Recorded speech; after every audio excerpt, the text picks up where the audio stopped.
Hello, students. I'm going to try to help you out a little bit with how you're going to be putting your artwork together for your senior exhibition using a presentation I made last year. And this is just sort of my take on ethical AI and how you can use it in this fall course. But you may know a lot about this, you may know a little about this, you may know nothing about this. So just let me give you a little bit of my take on this. So, what is AI in art?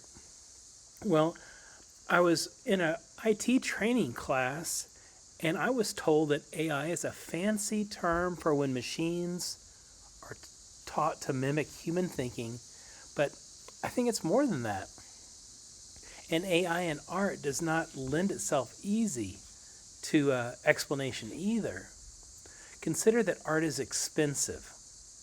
In this single scene in a video game, it would cost over $200,000 for artists to create the images. And when money's involved, unethical workarounds are probable.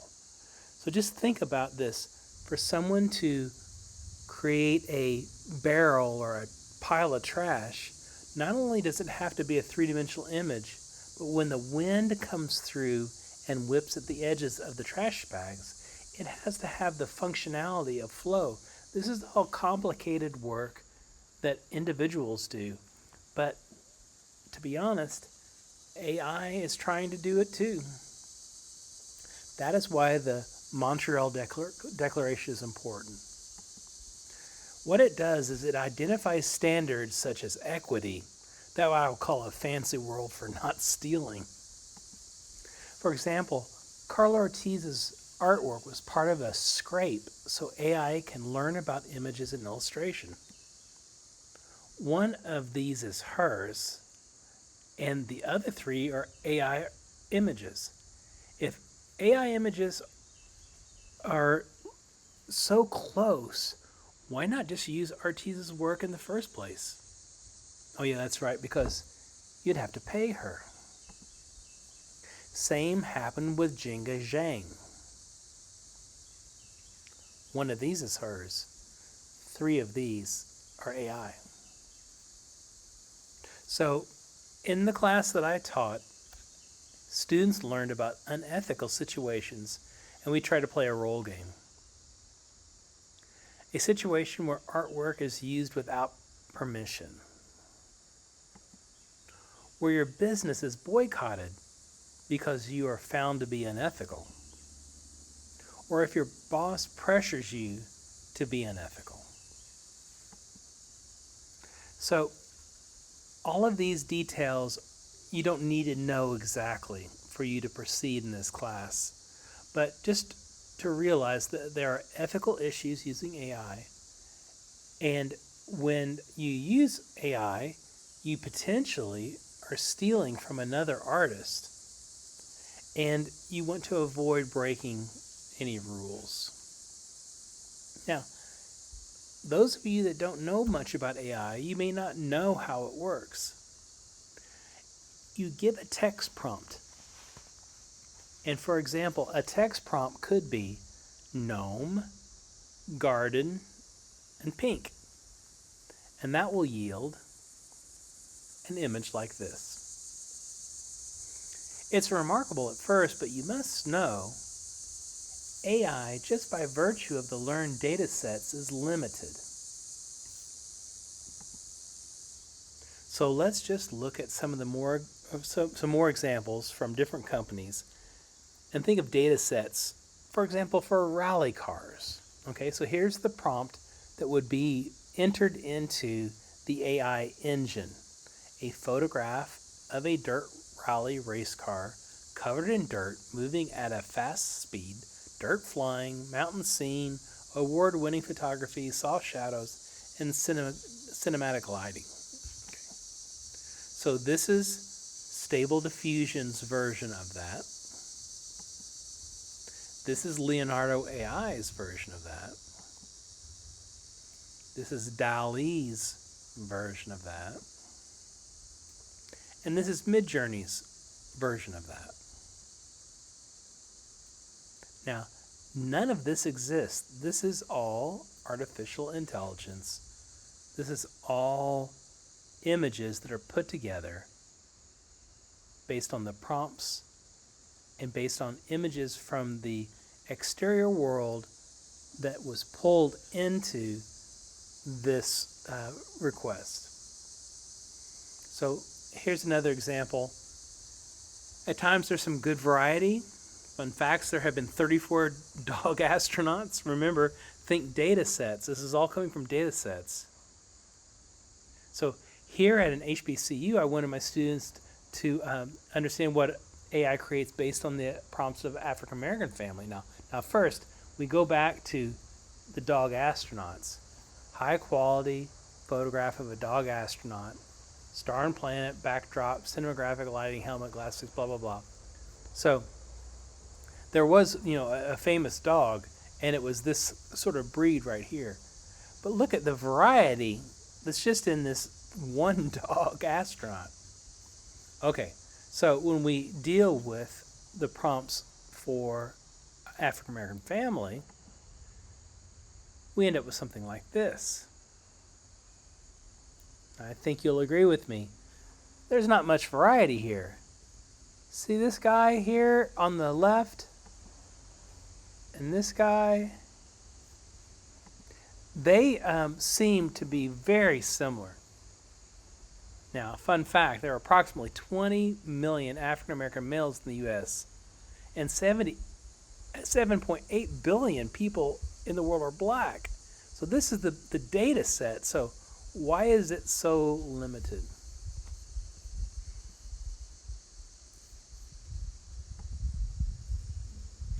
And also, AI hallucinates. AI doesn't understand some of the details, such as hands and feet. So when you look at these hands and feet, the way they are put together, you know that AI is a flawed process. And this is one of the things that we've got to figure out. Look at the gnarled AI hands, the New Yorker wrote in March 2023. We fall into the uncanny valley and experience a visceral sense of disgust. The machine's failure is uncomforting in a way. Perhaps AI can't understand human hands, the New Yorker and BuzzFeed have wondered, because it can't understand what it's like to be human. And this is where I get my own little personal issue in. I really like the work of Kathy Kollowitz. And unlike the artist Kathy Kollowitz, AI will never feel what a mother feels to lose a child and express this in a visual form.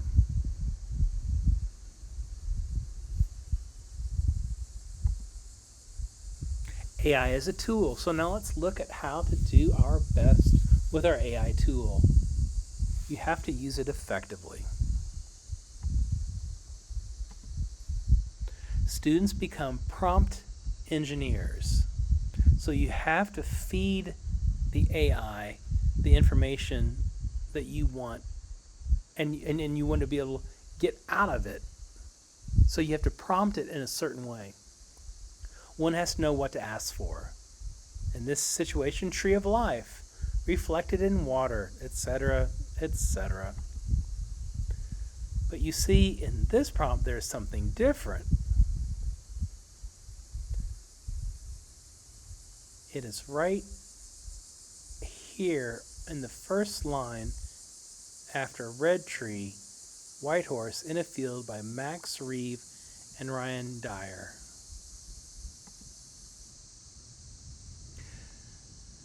The prompt is using someone's artwork, and this is where we can get into trouble.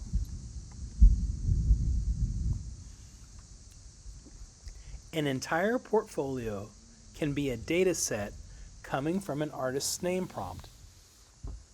But instead of using a text prompt, we can use an image prompt. Using an image instead of a name pulls from many artist portfolios and potentially more variations, giving us this result.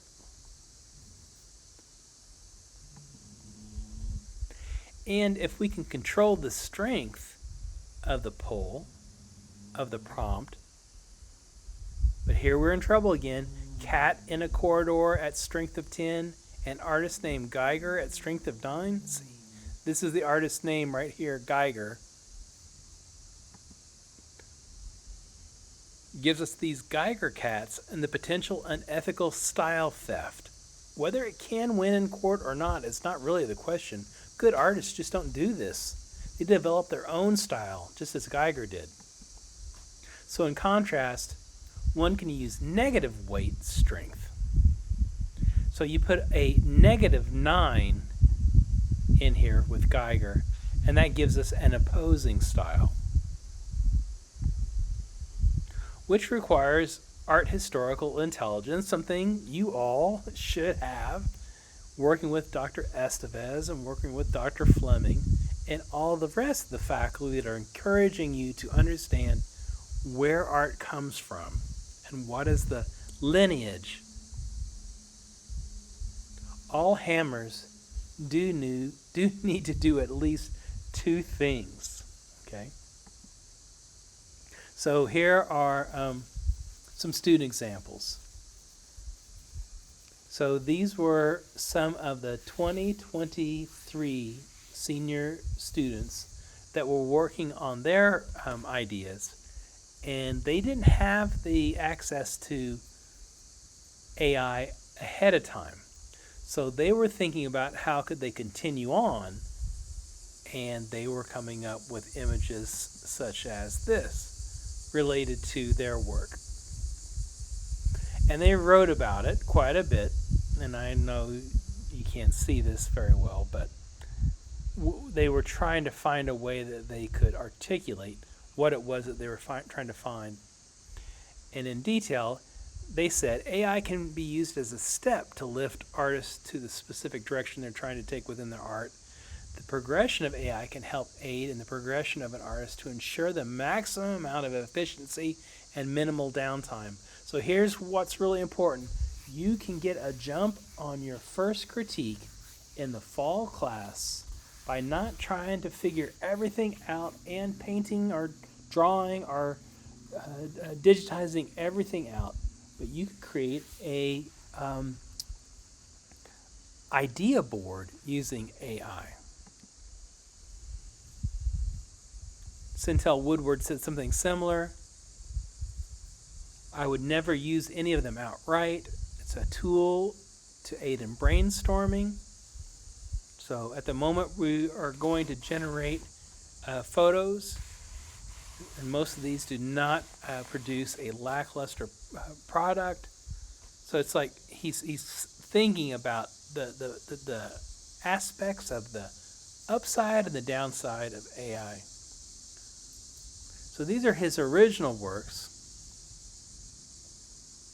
And then when he wanted to use AI to further his ideas, he used it as a sketchbook.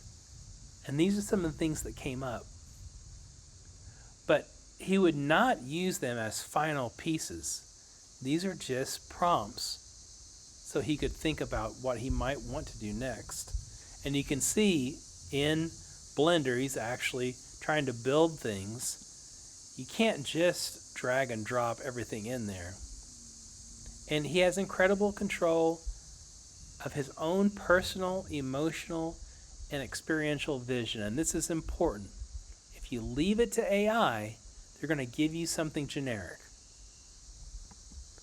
So, when you think of human qualities that AI is going to give you, like this image, imagine how weak this is compared to what you could do.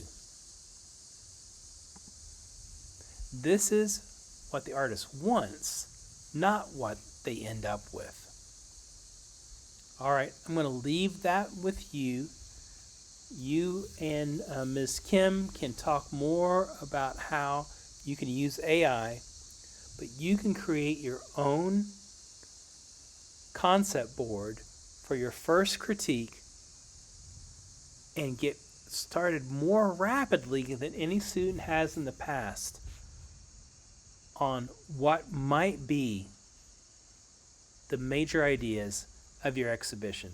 I hope this helps you, and it may be good for some students and not as good for other students, but you should all know about what AI means for artists on both ends, on the consuming end and also the artists that are getting their work scraped and pulled into the AI experience, and what ethical concerns there are regarding that.